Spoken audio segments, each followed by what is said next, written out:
I came out here for quiet, 1,000 acres of it. After a decade of drowning in deadlines, fluorescent lights, and city noise, inheriting my grandfather's ranch felt like someone had finally cracked a window. I wanted open sky, clean air, and soil that still remembered my family's boots. Instead, the first thing I saw when I opened the barn wasn't dust or sunlight. It was a bright yellow violation notice taped to the old cedar door. I actually laughed at first. I hadn't even finished unloading my truck. Then I read the signature at the bottom. Marla Mara Kensington, President, Juniper Ridge HOA. 5 hours on the land, and an HOA was already tagging my barn, my road, my dirt. I walked down the gravel drive to find out what kind of joke this was.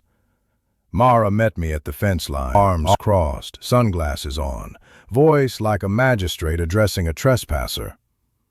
"This road is under HOA jurisdiction," she announced. "You'll need approval to use it." My road, on my ranch.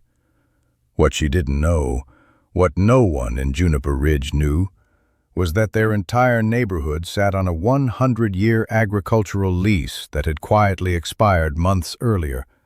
Once it did, every inch of land under their manicured subdivision reverted back to me. She had no idea. The ground under her designer sandals wasn't hers anymore. It belonged to the Adler Ranch. I'd grown up on this land the way some kids grow up around folklore. My grandfather, Warren Adler, didn't just tell stories. He lived inside them. Every leaning post, every rusted gate, every stretch of barbed wire was layered with history. He bought the ranch when he was 26, after scraping together every dime from cattle auctions and welding jobs. 1,000 acres of stubborn, sun-baked earth, and he treated it with reverence. Land, to him, wasn't an investment. It was a trust.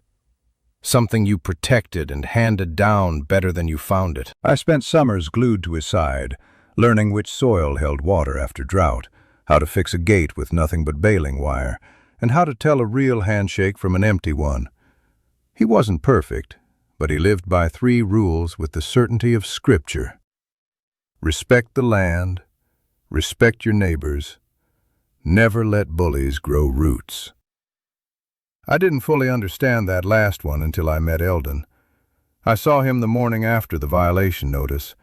He was leaning on a mail post across the road, denim shirt bleached thin, face carved with lines. He gave me a small, respectful nod.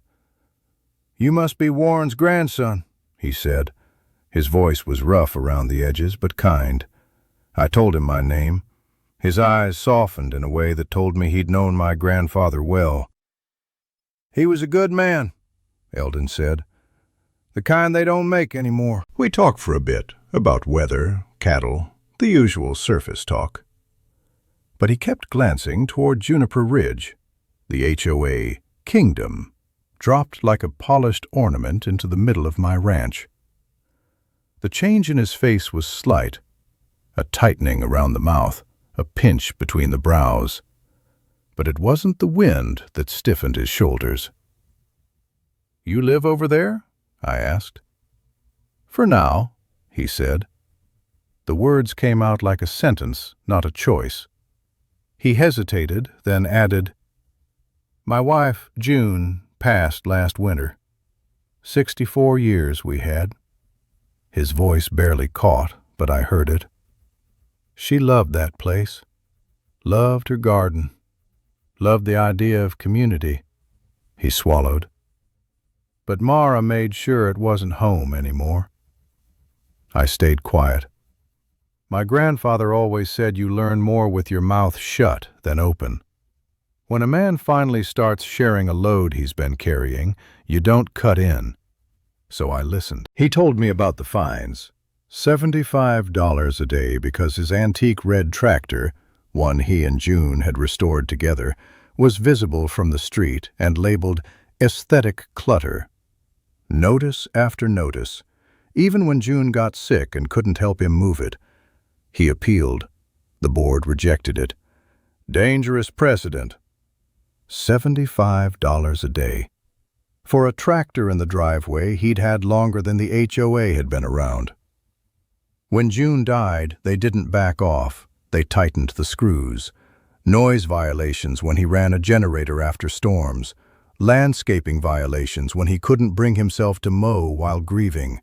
Legal threats when he requested more time. Mara called it upholding standards. Eldon called it cruelty. With each story, that cold feeling I'd had at the fence line returned. The same cold I'd felt when she claimed my ranch road as an HOA lane with total confidence. I'd assumed she was misinformed, overzealous. Eldon showed me something else. This wasn't confusion. It was a pattern. And he wasn't the only one. As we talked, I watched the houses beyond him, immaculate lawns, perfect facades, but noticed blinds snapping down when a golf cart passed, people disappearing inside when Mara's silver SUV rolled by.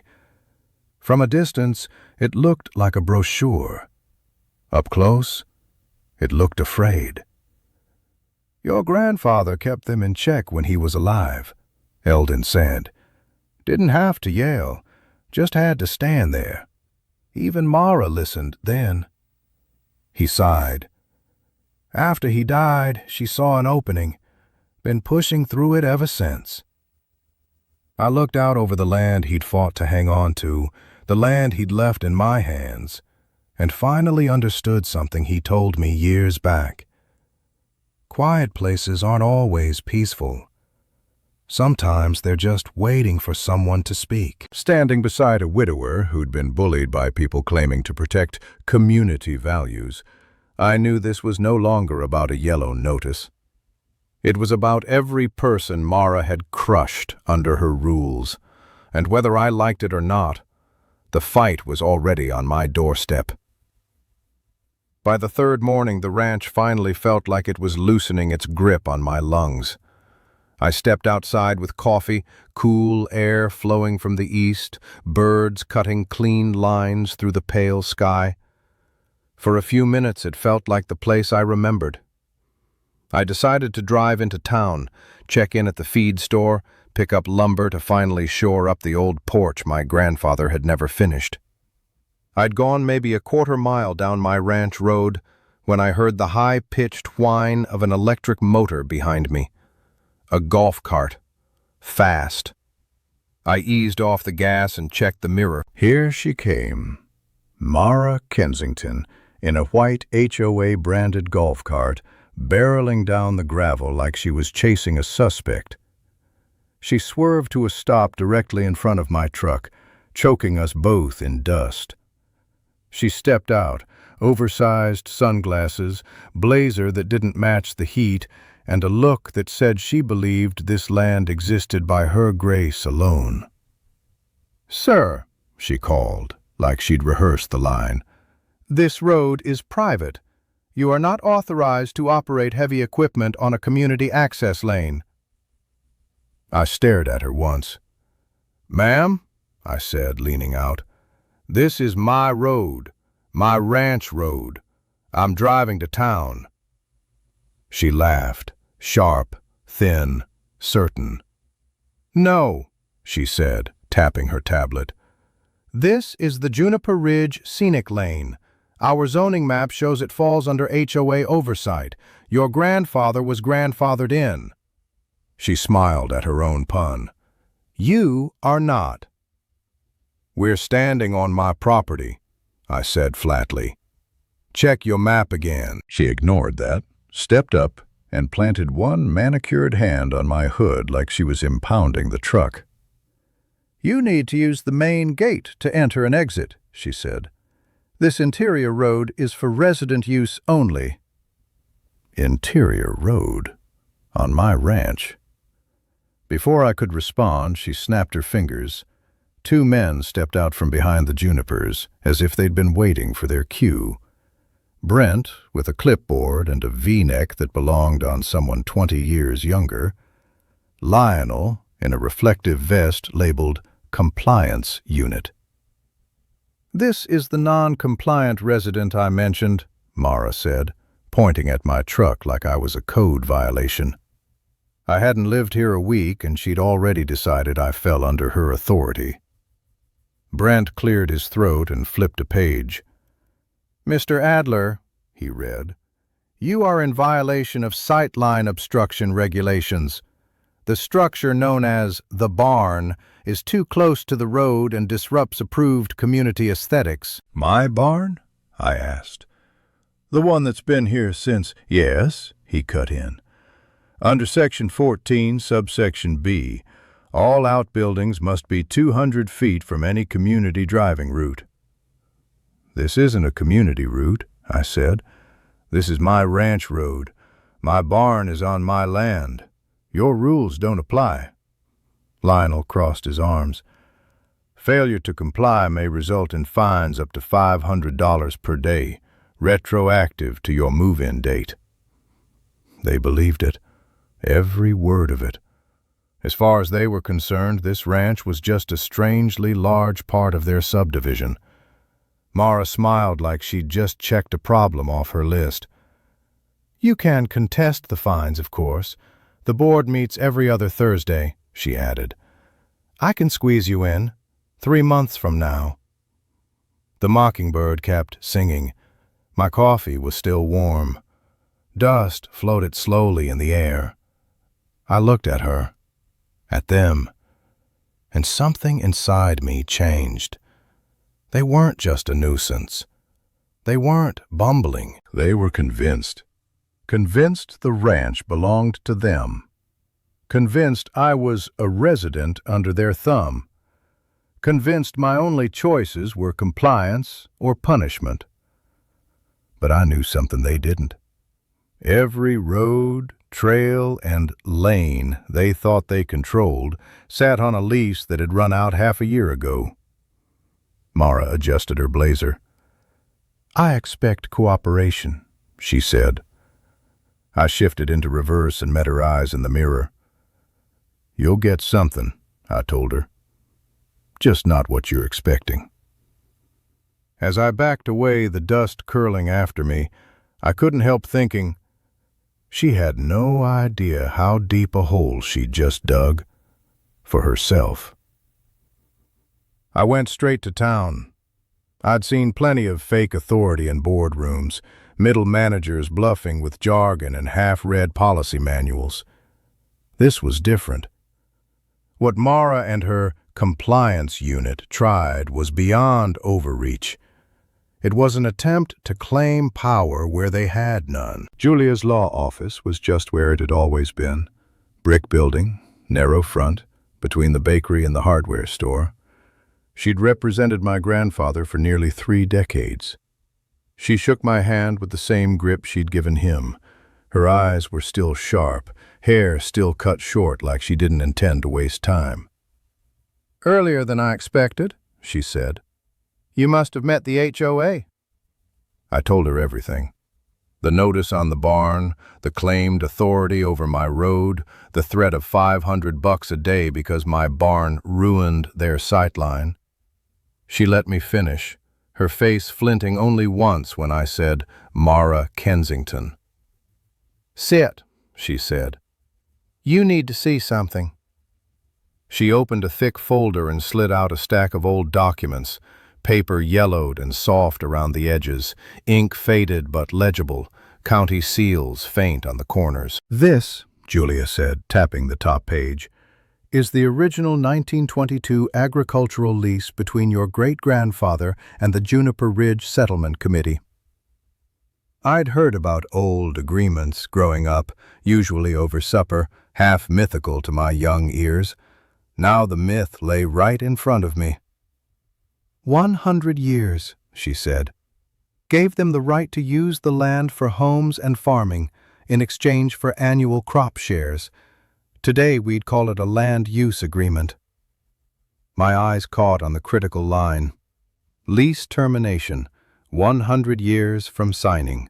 Renewal requires express written consent of landowner. This expired last year, I said. 6 months ago, she replied.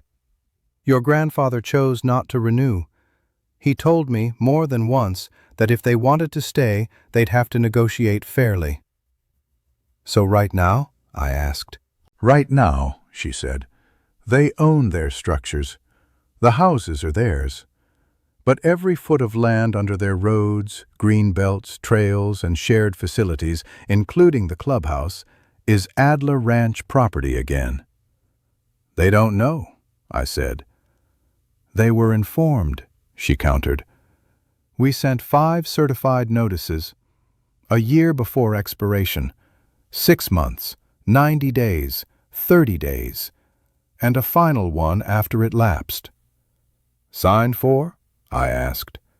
Every one, she said. Tracked, delivered. But your HOA board never responded, and clearly never told the residents. I stared at the documents, seeing Eldon's tired eyes, hearing his voice when he talked about June, and thinking of Mara smirking on my road. I don't want a war, I said. I want people like Eldon safe. I want things fair. Your grandfather said the same, Julia answered. But he also said this. People like Mara don't back down when they feel power slipping. They double down. She pulled out a newer document and slid it across the desk. This is the post-expiration land report. As it stands, Juniper Ridge has no legal claim to the land their common infrastructure sits on. Your grandfather meant to renew under new terms. He passed before we could finish. If they want to keep using the roads, I started, they'll need a lease, she finished, from you. Or they'd need to buy the land, and I doubt the HOA's been saving for that. I nodded slowly. I don't want to take anything from anyone, I said. I want them to live in peace, but I won't let them bully their way across my land. We'll make them an offer, she said. Clean, reasonable, affordable. If they accept, wonderful. If they refuse, the law's on your side. Send it, I said. Give them the chance to do this right. She nodded. And Stuart, she added as I stood, prepare yourself. People who build empires on borrowed ground rarely step down gently. I left with a folder full of history and a clearer idea of what my grandfather had meant by never let bullies grow roots. The next morning started how I wished all of them would. Cool air, the smell of hay, birds flicking shadows across a wide sky. For a moment I convinced myself maybe yesterday's flare-up was the last of it. Then I heard engines, small gas-powered ones, multiple. I followed the sound toward the south pasture, to the line where my grandfather and I had planted heritage pecan saplings 10 years earlier. He'd planted them the summer my dad died, saying the land needed new life to balance loss. Each tree carried a memory. I topped the rise and froze. 4 people in yellow HOA vests, weed trimmers, shovels, 1 man with a chainsaw grinning. 3 saplings were already down. White, raw stumps jutted from the ground. Another worker was hacking at roots. "Hey!" I shouted, picking up speed. "Hey, what the hell are you doing?" They didn't slow. The chainsaw man stepped toward the next tree like I was background noise. I jogged the rest of the way. A woman with a clipboard turned to face me with a bright, practiced smile. "Good morning. We're the Juniper Ridge Landscaping Committee," she said. "You should have received a notice. These trees violate emergency access safety standards." "We're in the middle of my ranch," I said. "The only emergency access here is the cattle trail I maintain. You're half a mile outside your boundary." She glanced at her clipboard. Our mapping software shows this section as adjacent to a designated community perimeter. Obstructions within 50 feet must be removed. I stared past her at the clean cuts, the scattered branches, the sapling about to fall. Your map is wrong, I said, and even if it weren't, you have no authority on this land. You are trespassing and destroying property. She shrugged, a tiny, indifferent move, and said the line that made everything click. We have full support from President Kensington. Of course. Moments later, Mara came down the path, white sneakers, spotless, phone raised like a shield. She was already smiling, small, thin, satisfied. There he is, she said loudly. The resident refusing to comply. Keep filming. I'm not a resident, I said, jaw tight. You're on Adler Ranch without permission. Your crew has destroyed protected trees. She angled the phone closer. I'm recording for safety, she announced. You are raising your voice at HOA volunteers and creating an unsafe environment. I wasn't. Yet. Put the phone down, Mara. Call off your crew. Leave my land. She widened her eyes like she was on stage. He's threatening me. Did you hear that, Brent? Lionel? The chainsaw roared. Another sapling crashed down.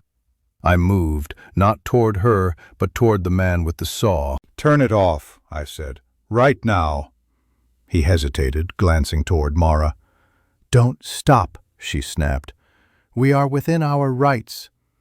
He lifted the saw again. I bent, grabbed a clump of dead branches from a fallen tree, and tossed them down between us. Not a weapon, a line. Turn it off, I repeated. He shut it down. The silence afterward was thick. Mara lowered the phone just enough to glare directly at me. You are making this worse for yourself, she hissed. Every aggressive action is being documented, and we will win. I didn't answer. I just looked at the ruined saplings, bark torn, roots hanging, 10 years destroyed in minutes. In my head, my grandfather's voice came through clear. You protect what's honest, even if no one stands with you. Footsteps scraped behind me. I didn't have to turn to know it was Eldon.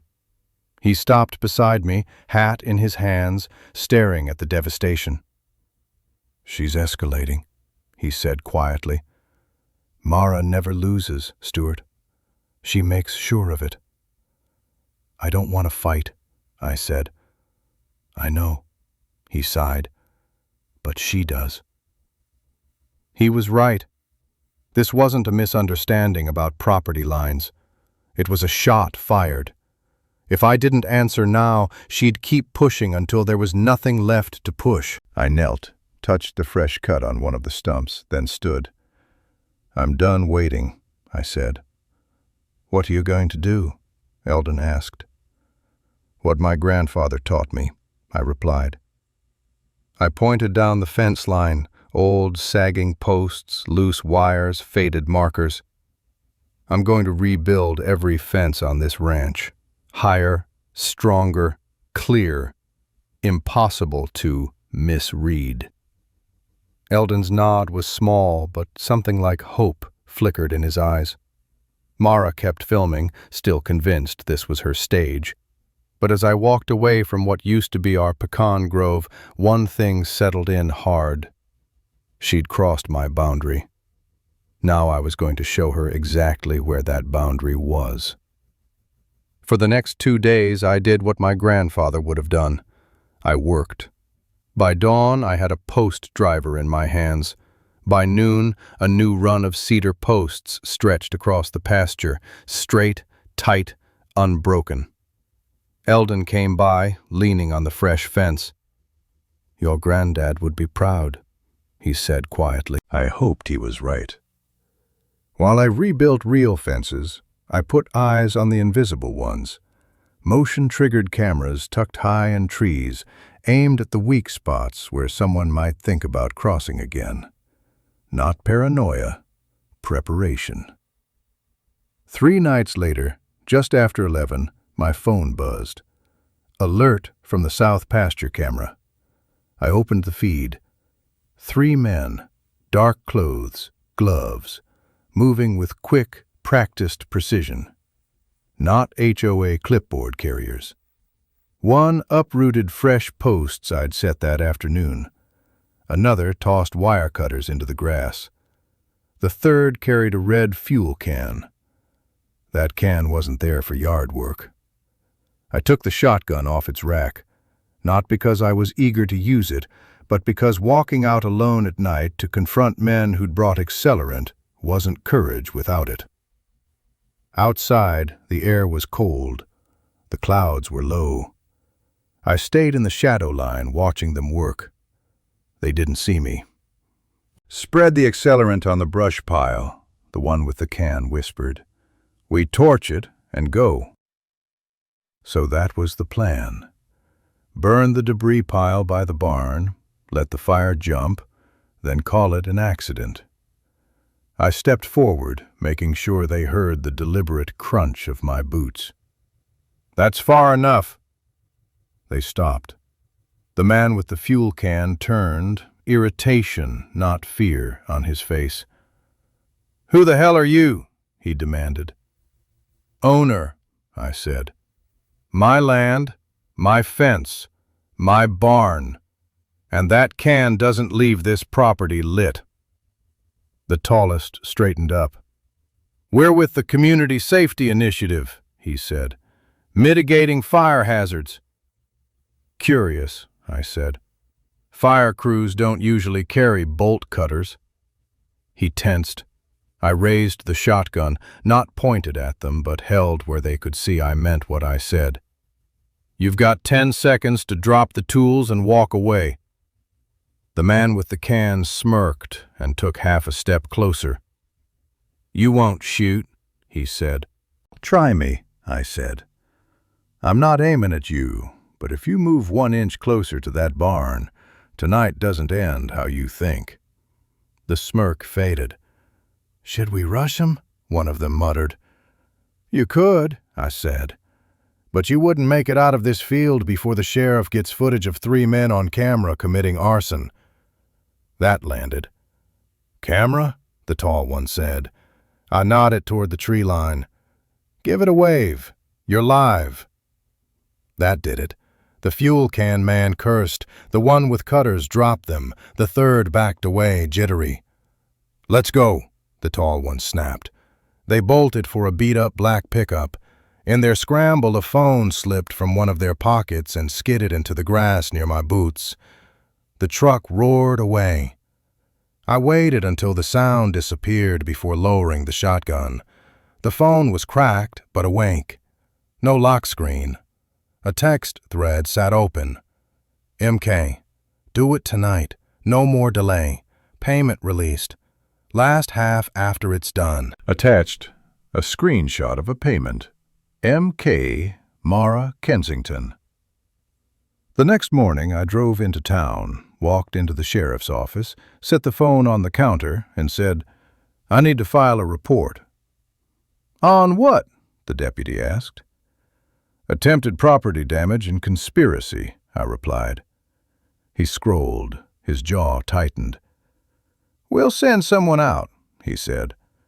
"And for what it's worth, this isn't the first complaint with her name on it, but it's the first solid proof." "It won't be the last," I said. Outside, the sun was just cresting the ridge. It didn't feel warm. It felt like a spotlight on everything about to come into view. Mara had escalated. Now I would, too. Julia sent out the notices within days, formal invites to a mandatory meeting about land status, access, easements, liability. Neat letterhead, no spin, just law. Inside each envelope was the simple truth. The communal land under Juniper Ridge, roads, trails, HOA facilities, belonged to Adler Ranch now. The residents did not take it quietly. By midday, the HOA's Facebook group was a riot. According to Eldon, who called me in a hushed voice, Mara was spinning a story about me being a developer planning to bulldoze their amenities and seize their homes. But fear runs both ways. As word of the expired lease spread, people became just as afraid of what the HOA had hidden as they were of losing their view.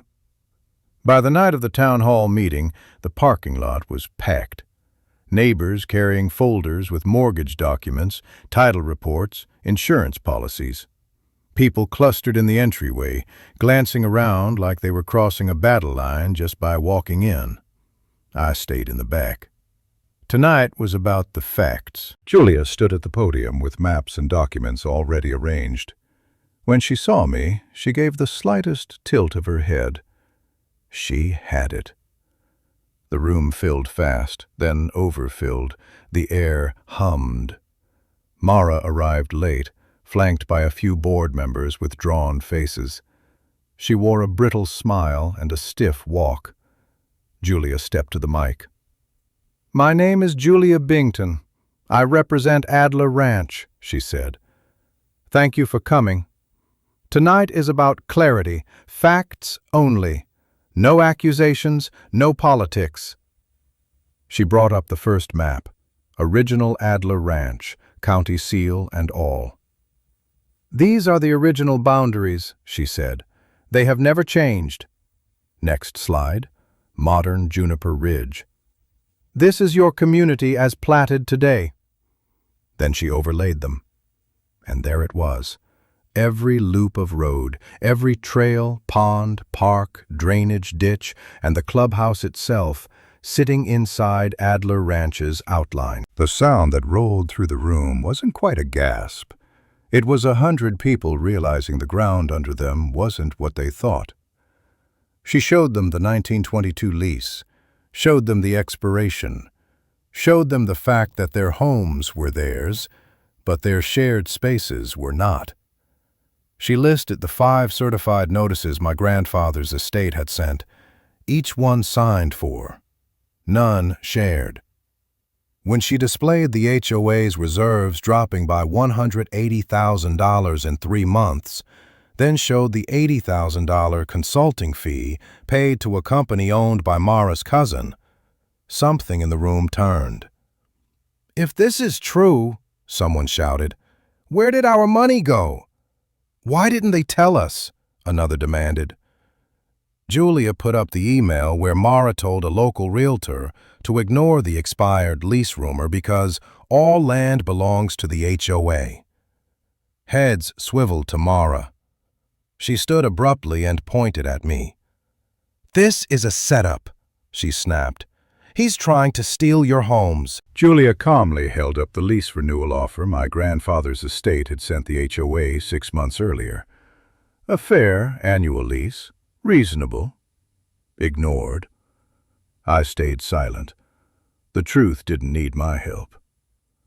By the time the county convened an official hearing days later, half the residents were ready to pull the HOA out by its roots. That hearing did the rest. Residents spoke for hours.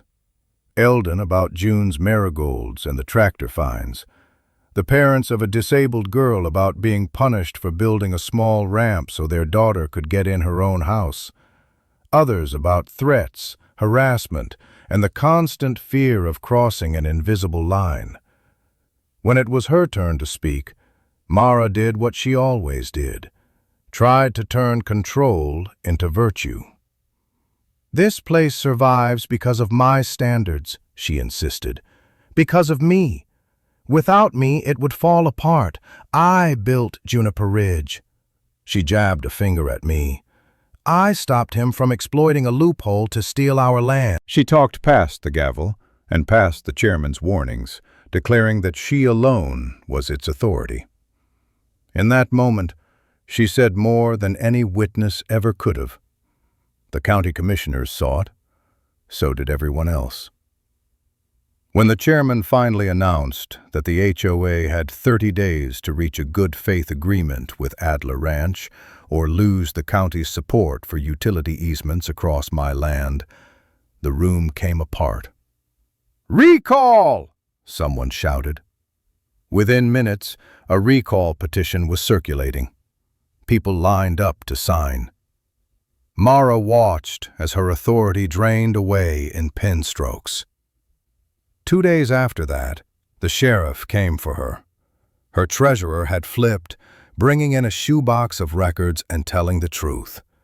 The texts from MK and the payment screenshot had done the rest. She opened the door in pearls and left in handcuffs, still trying to claim that without her, the community would crumble. No one believed it anymore. 6 months later, the trial confirmed what everyone already knew. Witness after witness described harassment, fraud, lies. The treasurer admitted he'd been instructed to falsify documents because people don't need truth, they need control. The investigator unpacked the lease notices, the deleted emails, the arson attempt. When the messages from MK appeared on the overhead screen, Mara snapped in open court, calling everyone ungrateful and insisting Juniper Ridge was nothing without her. The jury didn't buy it. Guilty on all counts. 3 to 5 years, plus more for falsified records. Restitution to the residents. When they led her away, she wasn't raging anymore. She just looked small. Within 2 weeks, the homeowners voted overwhelmingly, over 90%, to dissolve the HOA entirely. They formed a simple volunteer association instead. No fines, no compliance patrols. Just neighbors. Finally. Eldon joined. So did the young family with the ramp. People started helping each other again. Mowing for older folks, filling potholes, sharing tools. The park reopened without a list of banned items beside the swings. One evening I walked my fence line, posts straight and solid against the sunset, and realized justice hadn't come with a big dramatic flourish. It had arrived slowly. One document at a time. One witness at a time. One line in the dirt no one was allowed to cross. When everything settled and the HOA's assets were sold off, I bought their old community barn at auction for $1. It had started as an Adler outbuilding, then been painted beige and turned into a locked HOA office. I stripped off the bland siding, sanded the beams, and put in wide sliding doors facing the west. Picnic tables, string lights, a small stage in the corner. No locks, no sign-in sheets. I called it Ranch Commons. Open to everyone. Free to everyone. I asked Eldon to be caretaker. He stared at the restored space for a long moment, the light falling in through the open doors, the polished wood warm under his hand. "You sure you want an old man running this place?" he asked. "I want someone who understands what it means to protect it," I said. He nodded once.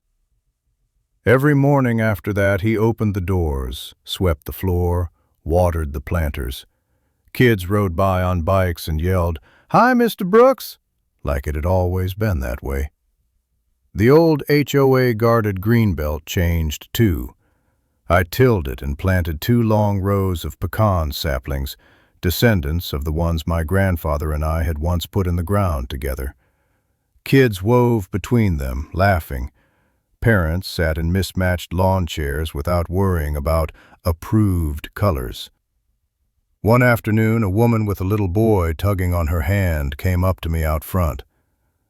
"Thank you," she said, "for all of this, for giving us our freedom back." Others said similar things in quieter ways. At the grocery store, at the gas pump, on the road near Ranch Commons. It feels normal again. We can breathe.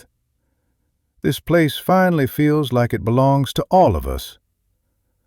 One evening at dusk, I watched kids dart between the young pecans while Eldon sat on the barn steps sanding a wooden sign. I realized then that this wasn't just the end of a long fight. It was the beginning of something better. Later, back on my porch with a mug of coffee and my boots on the railing, I pulled a folded scrap of paper from my pocket. I'd found it in my grandfather's old desk. The ink was faded, the paper yellowed, but the writing leaned forward like it always had. Land remembers the ones who respect it. H. Adler. He'd written it long before Juniper Ridge existed. He wasn't talking about technicalities or zoning maps. He was talking about stewardship, about standing up when it would be easier to look away, about drawing a line where the truth lies and not letting anyone shove it back. I hadn't come here looking for a fight. I hadn't wanted to take anything from anyone. I just wanted fairness and quiet. But sometimes fairness needs someone willing to hold the line. I thought about Eldon laughing again, about kids racing through the baby orchard, about neighbors gathering at Ranch Commons without fear of fines or notices or someone measuring their doormat. The land felt lighter now, like it had finally exhaled. My grandfather had been right. Land remembers. And now, so did the people living on it.